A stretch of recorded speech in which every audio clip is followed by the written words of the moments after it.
And so what's been on your mind? It's been on my mind. Hmm. What's been on my mind? Nothing very much. And what about you? Yeah, it's sort of been an interesting time in the sense that I'm coming to the end of that course that I've been doing since, I don't know, September or something. So I've got, basically this is the last week, so to speak. Yeah. So it's been a time of reflection in terms of thinking about, the journey over the last 6 months or so. Well, 9 months actually. Yeah, about 9 months. Yeah. Yeah. So it's it's been interesting, and I think the other thing too is not so much about reflecting on what's happened in the last 9 months, but also thinking about, well, in view of everything I've just done in the last 9 months, what happens next? Yeah. Right. Yeah. So it's been a bit contemplative, I guess, in one sense, but yeah. So, what have you been contemplating about the 9 months that is, obviously it's been a build up and you've found a lot of interesting facts and figures, but how have you ended up when you look back and contemplate the last 9 months? I mean, there's been some fairly big shifts for me compared to how I'd previously viewed some issues. Like a fundamental issue about what does a relationship with the divine actually mean and look like and feel like, and how does it operate?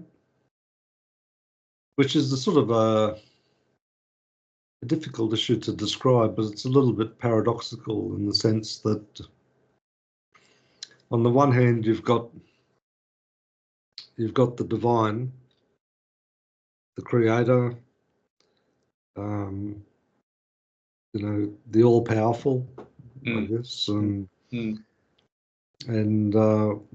one whose will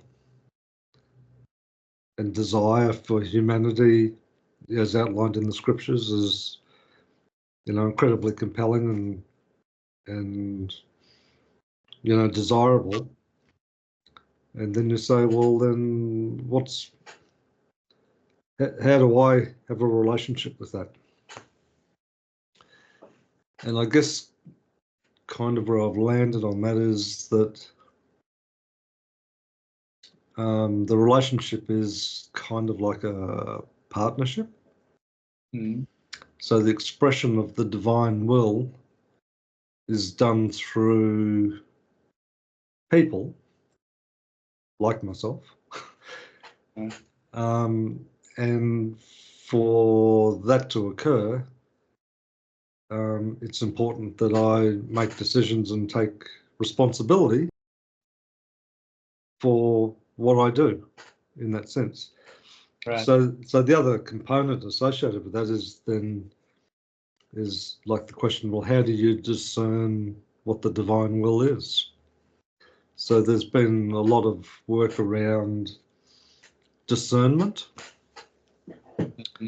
And like the polarizations of that is like consolation is a very positive way of discernment in the sense of, the feelings, the emotions that you have, that deep down joy that you can't explain why, but it's there. Or desolation, which is that normally comes with things like depression or anxiety or anger and those sorts of things. When you're not in, well, the word I've sort of lands for me is like when you're not in fellowship with the divine will. So, you're swimming against the current.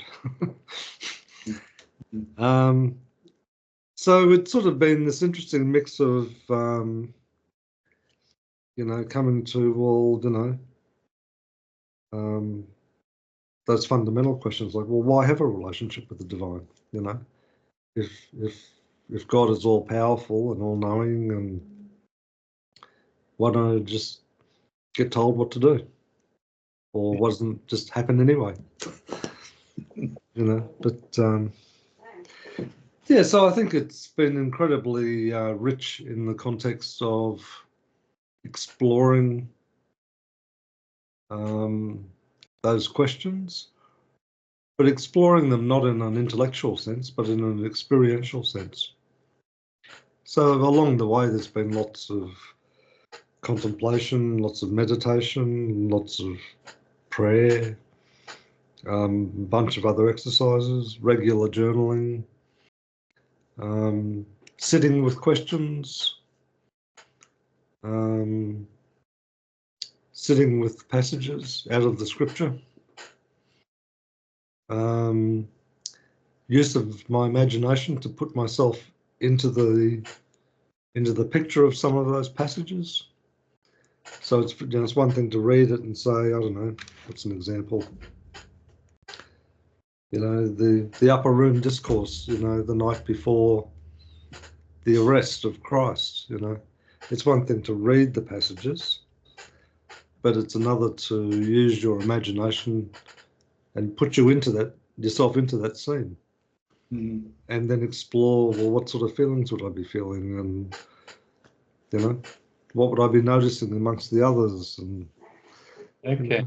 you know, yeah, so, which is quite a powerful sort of process in the sense of an exploration, Mm. you know, so yeah. So the last week or two has been, yeah, both reflection on all of that, and then looking forward, sort of saying, okay, well, what might be different in terms of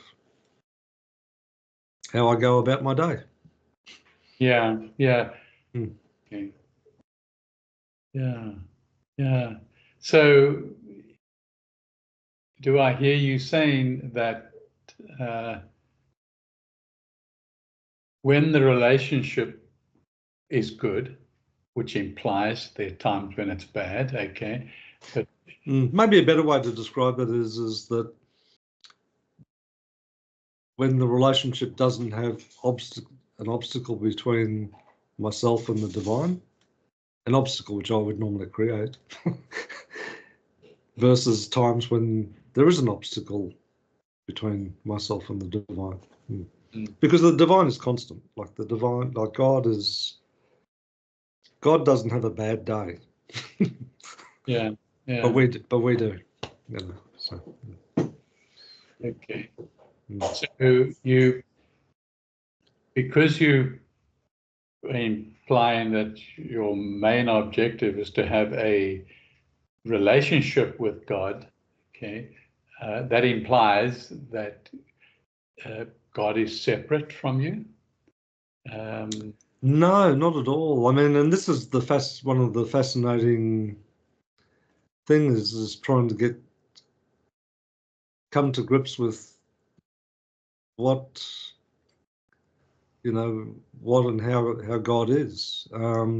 Even like if you want to start from a perceived view of separation and just say, okay, well, what about the Trinity? You know, the Father, the Son, and the Spirit. How can they have their own identities yet still be one? Mm.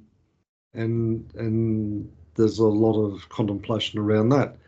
But then I think well, for me anyway, when I contemplated what it means to have the Spirit within me, as the scriptures implore, and that was one of the key messages of Christ. You know, I've got to go away, but I'll come back, but it won't be me, it'll be the Spirit, but I'll be back as part of that. Then it led me down a path of saying, okay, well, let's try and learn a bit more about who the Spirit, is. And ironically, it starts on page 1 of the Bible in the second sentence. So the first character that's introduced into the Bible story in the first sentence is God, and in the second sentence, then there's the Spirit, or in the Hebrew, it's a term called ruach. So the Spirit of God, which is separate but also part of, is the life energy. So as you explore the meaning of the word ruach in Hebrew, the same word applies for that invisible force that when you look at trees and see the leaves rustling, as it does for the very breath, that you have. So if you put your hand up and you can feel the breath. You can't see it, but you can feel it. And then when you look at, that first page of the Bible where, when God said, so spoke, the Spirit was the agency which delivered that. So let there be light. Which is again interesting, because when you speak, say hello, you feel the ruach, that life energy. So it's for me anyway, it's that practical, tangible example of, well, if that's how God created, the power of the word, that life energy, So the exploration of how Spirit resides within me, and if you need tangible proof, there it is, was then a gateway for me to explore, well, what does it also mean then in terms of having a relationship with Christ and having a relationship with God the Father, and, you can't get to the Father except through me, but through me, if you believe in me, then I indwell in you, so the separation just disappears, so it becomes part of that revelation, I think, that revealing. And then within all of that sort of mosaic, then you cycle back to that fundamental question. Well, how do I have this relationship? What does it look like? How does it operate? What does it mean? All of the Plumstead methodology is alive and powerful, sort of exploring those questions. Yeah. And I'm sure, coming into that is the different things that manifest, that deliberately, deliberately manifest or consciously developing, what I often refer to as the attributes of true spirituality. When we talk about on a sort of who we are on a daily basis as far as compassion is concerned, which implies total non-judgmental at all, but at the same time discernment. And so that's it. It's really interesting. I suppose you can add to that is also is faith. Without a doubt. Yeah, and somehow that word faith, because it is so related to things that we've grown up with and our forefathers have grown up with, I tend to steer away from it, because I think it's absolutely true, but it's what it has implied in the past for us as individuals, and which, you know, does it allow a discussion? I don't know. If you are faithful, I don't know. I think so.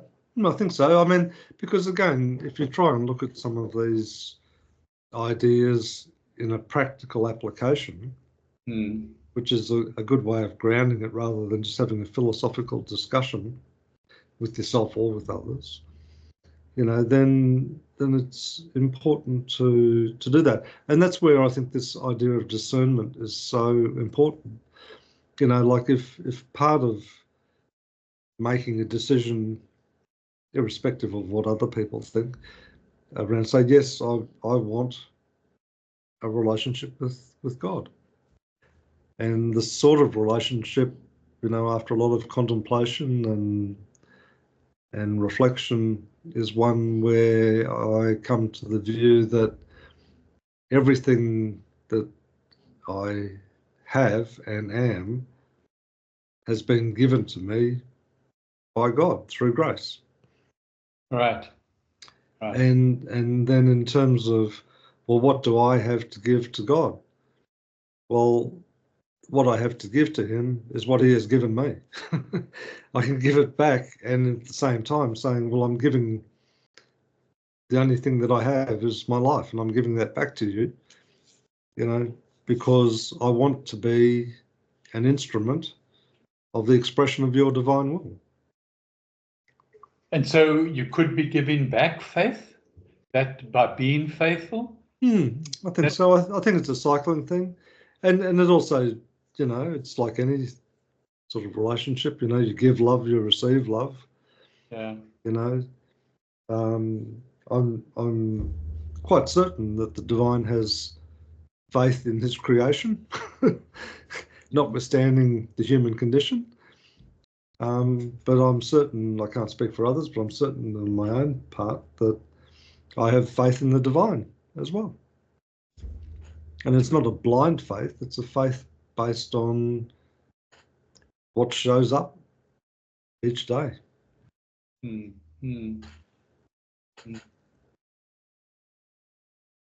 Yeah, I suppose other words that sort of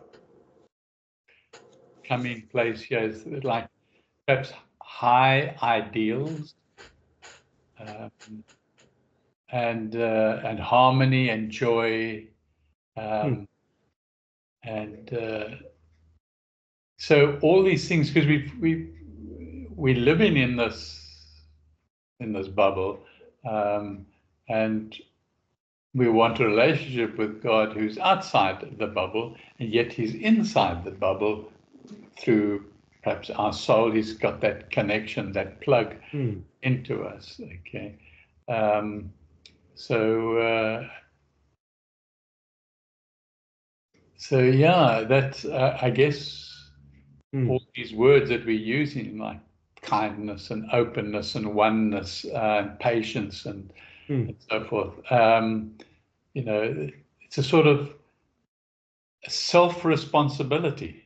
And I think part of that sort of realization, for me, I can only speak of my own experience, that realization around oneness is for me, the experiences that I've had through that sensation of oneness is where the separation completely disappears.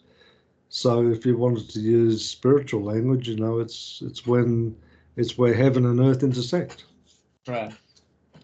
You know, so and conversely, you know, when I'm, you know, my language not in fellowship, or where I am, there is an obstacle between me and God of my creation, then, you know, as I've practiced this idea of discernment, you know, I can sort of check in and say, well, actually, I feel a bit off. I feel a bit annoyed, or I feel a bit down, or I feel a bit, okay, you know. And I know that when I'm sort of got those sort of feelings, that it's not a good time to make big decisions or any decisions usually. Yeah. And so in a practical sense, that's for me what it means to live in relationship, to check in. I have this deep sense of joy. I have this decision I need to make. I'm at a T junction, do I turn left or do I turn right? Both decisions seem to be worthwhile in their own merits. How do I discern, which is, God's will? Yeah. And some people would say, well, why do you even care? Well, I care because I choose to have a relationship. Yeah. And that's how that, yeah. Yeah. I for myself, I bring in when that happens to me, where I just feel offish and or slightly disgruntled about something. Okay, then I bring in that just be still, be still. I talk to myself, just be still. Okay, and that biblical phrase, which is so powerful. Be still and know that I am God, know that I am one. And so everything else must stop in the moment for me when I'm like that. So would you see that sort of conversation, or that the conversation you have with yourself in that sense is almost like an act of naming it, Yeah. There are some really interesting words. Serenity is another word that talking about the relationship with God, and it manifests in how you are feeling, or that I don't know, that intuitive, gentle love that you're not feeling when you just had words with somebody, words with somebody, and you weren't able to tolerate that because it stayed with you and made you feel otherwise. Yeah. But part of the relationship would have been tolerance, okay? Being able to tolerate and know that God is speaking. But we tend not to. We tend to use our brain and the other aspects of, Yeah, and I think some of the other sort of, I suppose, personal proofs, if that's the right word, like when I'm in consolation, it's like life-giving. But when I'm in desolation, it's like deconstruction, it's like, when I'm in consolation, it's like order out of chaos. But when it's in desolation, it's like chaos. So what you're saying is that when you're having, let's say, you in a retail environment, you're having an interaction with a customer, either a straightforward one or a disgruntled customer, depending how your relationship with that, do you not think that is, in that moment, a relationship with God? Oh, for sure. And the way that it sort of shows up for me is that if it's a difficult situation, for example, that I find that am aware enough to put a little bit of space between what's said before a reply comes back, rather than just reacting, So it's, and that goes to those issues such as care and compassion and, doing things in the right way,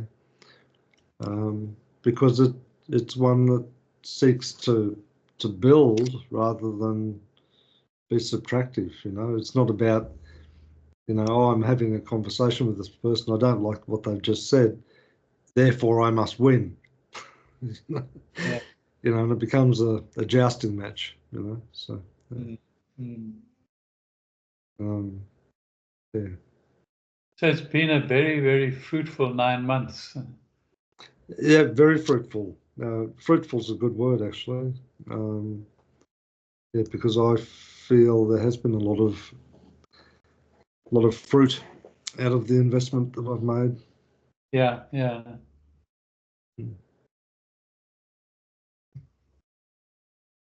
Yeah, no, it's fascinating. And I think the other sort of big issue for me, which is sort of still work in progress and perhaps a challenge, is how do I engage with other like-minded people?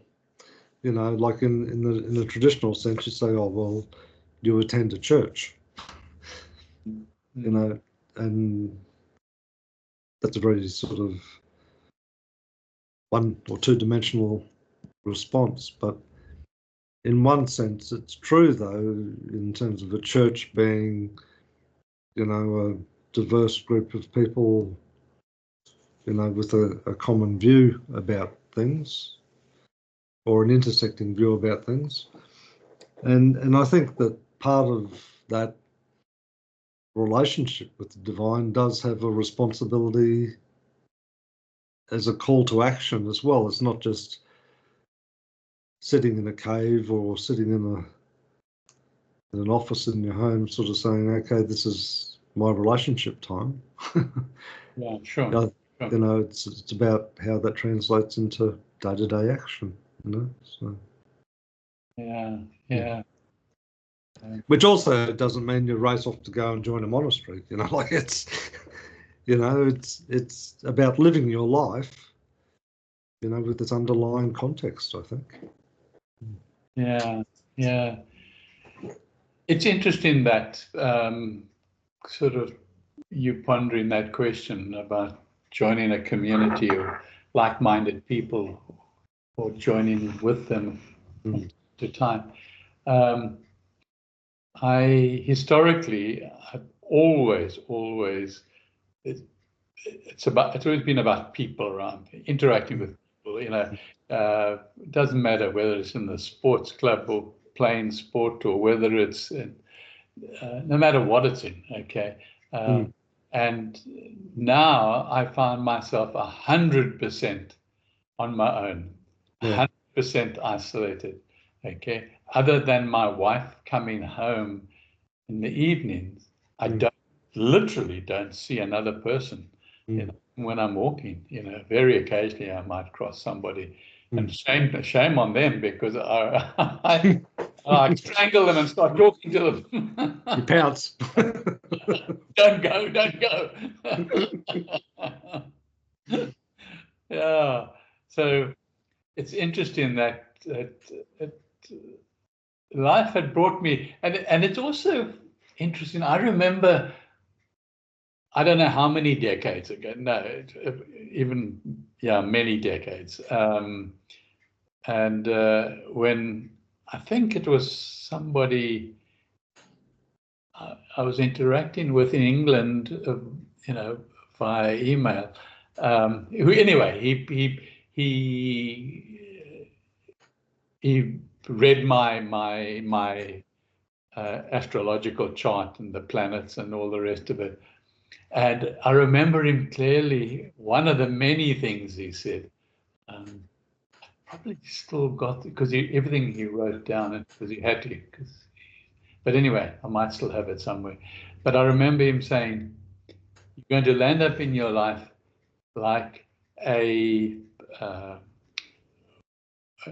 monk on the top of a mountain all by yourself."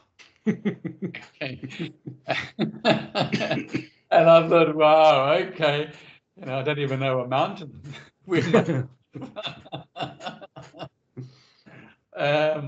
But that's really how I feel now. Okay. You know, totally. But I've come to terms with it through this relationship. I feel good most days, all day. Okay. Yeah. And there's like quite contented. Okay. Mm. Until my brain comes up and says, why don't you go and earn an income? Yeah, that's true. Something like that. Mm. Yeah. That's an interesting thing in its own right, isn't it? Like that, like the self-talk or however you want to describe it. There's lots of, I suppose, labels you can put on it. But it's interesting how those sort of, that commentary wants to take you away from, this source of happiness and contentment and Absolutely. Yeah. Mm. It does. Mm. But we've said in the recent past, in our discussions, yours and mine, that the brain is it's not part of us. Mm. Mm. And that makes so much sense in the relation to this conversation we're having now, is because it's controlled by, and anything that is not of God, one can call it, An Satan. illusion. Yeah. Mm. Mm. But it's interesting, and I think that's sort of like through yours and mine life experiences as well. I mean, you can also probably call it wisdom as well, can't you? So. Yeah. I guess that comes with the type of studying you're doing and the type of application into your day-to-day living. And you've got the people to do it with on a daily basis. So yeah. So it's a different road, I think, on a daily basis that you're taking to what I am on at the moment. Yeah. Fascinating, isn't it? Very fascinating, yes. Very interesting too, because somehow we, I guess I do, and I'm sure you do too, it's just on a day-to-day basis, you live inherently in a way that you could call, you used the word a minute ago, wisdom. You live in a way that you don't think about, okay? Okay, but you live it in that way. It's natural. You go about your day, and if you're feeling good, there's that relationship that's working, and as it should, until maybe your mind interferes, or even if it's another individual who prompts your mind to, then that's now the satanic influence. But I think the flip side of that too is even just those day-to-day decisions that we make, like what we eat, whether we do exercise or not, and how we care for ourselves and how we relate to other people, and how we choose to be. Yeah. What we choose to read, what we choose to. We are naturally at that moment in our evolution, our spiritual evolution. Okay? Because do we choose to be a certain way in a certain moment? Yeah, we just are. Yeah. Yeah.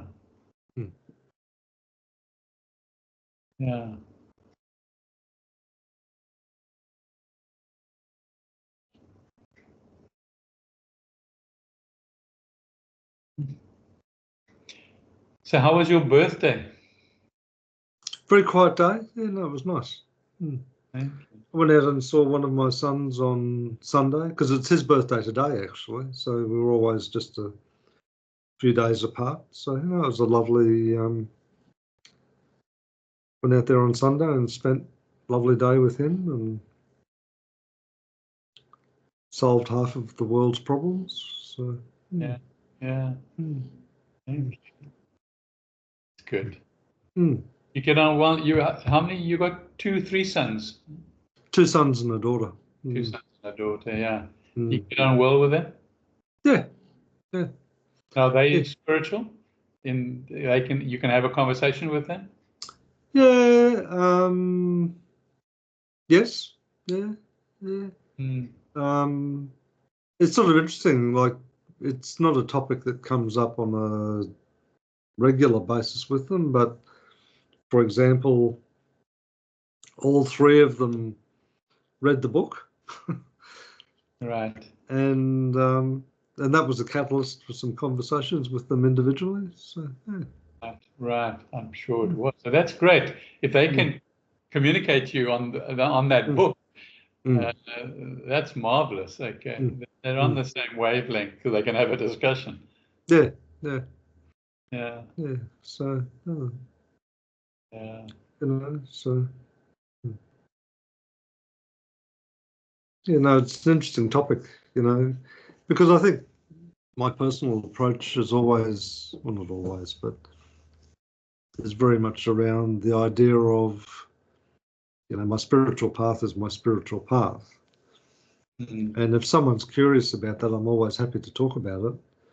But I don't do it in a like as an evangelist, Yeah. trying to change people's opinions or whatever. It's Yeah. just Yeah. I talk about my own direct experiences and why that's important to me, but at the same time also acknowledge that it seems to me that no 2 paths are the same. So How do it's you come to people who want to be, they want to preach to you? that's a good question, actually.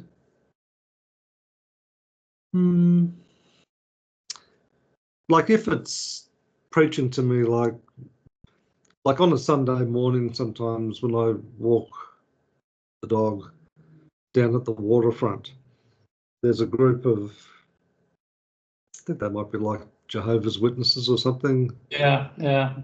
set up a stand and have all their brochures and stuff, and I mean they're quite respectful, but every now and again you'll encounter someone there who tries to engage you, sort of thing, and I just sort of say, look, you don't have to convert me. I have my own, Yeah. spiritual journey and beliefs and so on, and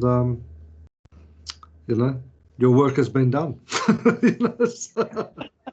Yeah, it's funny. Yeah, if I can only think once in the past year, maybe it's 2 years now, where some came to my door knocking, and I opened it up, and I really encouraged the conversation.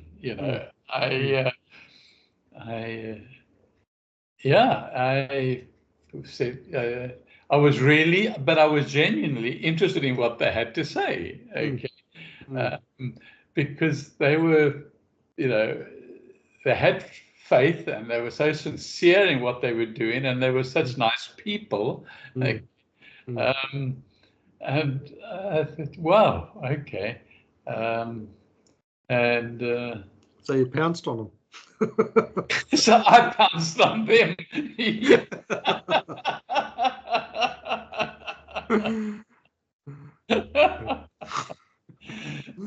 Yes, that's true. Oh, I'm looking forward to the next one coming. Oh, yeah.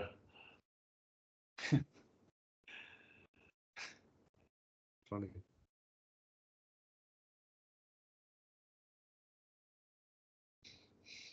It's an interesting topic too, I guess, in one sense, when you think about, the idea of actively spreading the word, like from, again, in this sort of environment that you and I were raised in, there would be these church groups, I don't know, like Mormons or, Jehovah's Witnesses or whatever, who have this very evangelistic approach. Mm. And yet there's other people, that we've encountered who are deeply spiritual people, but just observing how they live their life is probably a greater testament Right. than those who want to go and advocate to you or evangelize you or whatever, So. Right. Right. But I'm not saying that what their work is not for some, because I mean, clearly they, everyone has a different path, don't they? A different way of discovering things. So. Mm. But it's interesting, though.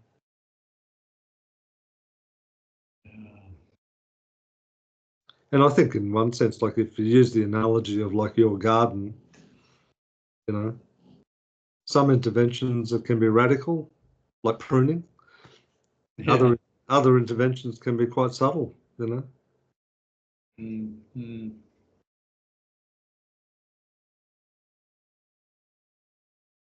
Yeah, I'm going to talking about the garden. I'm going to plant a lot more roses before the winter's out.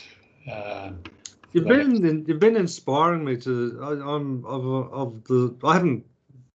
I've got a couple of little miniature roses in pots up against one of the walls, but I've got this sort of fairly, well, it's not a large space, but it'll probably be, I don't know, 3 or 4 square meters of area there. It's like a triangular shaped area, and I'm thinking, I wonder what I can put in there. And I sort of think, oh, I don't know, roses maybe.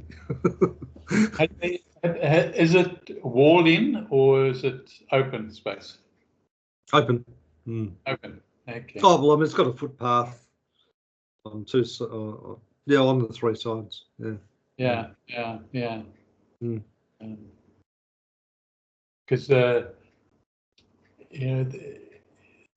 are a lot of, as you know, I've told you before that I only go for scented roses. Okay.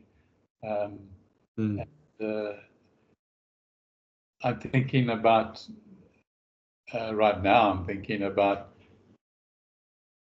and I'm actually looking at it. If I was going to put roses where I'm looking now, it'll dominate the sort of forefront of my garden. Would be the roses, with all the other things that have grown historically into the background. But I want to maybe get some climbing roses as well. Okay. Are they fairly hardy? Yeah, they are. And they do require pruning or some sort of care, because otherwise they will just, attack your neighbor. Remember, I'm in a very confined area. Neighbors on both sides of me, we share a fence. So I've got a magnificent creeper at the moment. What do you call it? Chinese jasmine, and got a white flower, and it just like flowers almost non-stop, year in and year out, and it's gone right over my fence into my neighbors. Okay, and I periodically go and say, do you want me to prune it or something? Oh, he says, absolutely not. It is so beautiful. We just love it coming over, I said, okay, well, that's fine. So, and it does. It really does look beautiful. So is it quite a dense sort of creek, like climbing thing, is it? Yeah. You say, is it a creeper? Is it? Yeah. Yeah. It's actually, a lot of people just cut it and keep it into a bush. Okay. Oh, okay. But well, I've got the border fence on the one side that supported. I had a rail up there just so that it could hold on to, and it went over the top. And then I decided I put an archway in front of it, and then I encouraged its branches just to sit on top of that. It's a mini arch really, and it's really it's a really big bulky. I suppose you could call it bush because it's not by nature a creeper. It's just that I've allowed it to expand that way, and so yeah. My actual archway, the tall archway that I've got the birds in front of, the bird feeder and so on. I had 2 different creepers on either side of that, and they have grown really well. Yeah, but it's like me. I enjoy change. I enjoy change. We've changed around our entire lounge, okay, and dining room and kitchen, everything, you know, and it's just, I don't know, it seems to energize me or energize the environment to give it a total change around, you know. Yeah, I think that's a good idea. Yeah. And I did it with Sue, so we did it together. We both agreed. She knows I like change. Change is not doesn't come naturally to her for the sake of change, whereas I do it for the sake of change, you know. Yeah. Anyway. No, I think that's good. Yeah. Very good. Yeah. Oh well. Probably a good place to end off. Okie doke. Well, I'm pleased you didn't have any major issues, electrical issues or anything there. Yeah, no. So we're still waiting for our visa though. That hasn't. Oh really? Yeah. Still haven't heard back on it, and Sue's just finished her, like I'm sure you have, the tax return. Yeah, I haven't finished it yet, but yeah, she's finished it and sent it in, and today they came back with 3 questions they wanted answered, so she's going to do that tonight. Yeah, see where that gets us. Very good. Yeah. Okay. Okay. Well, I'll look forward to talking to you next week. Yeah, likewise. Yeah. Thanks very much for chatting. Yeah, no, it was good. Yeah, good discussion. See you. Okay then. See you now. Bye.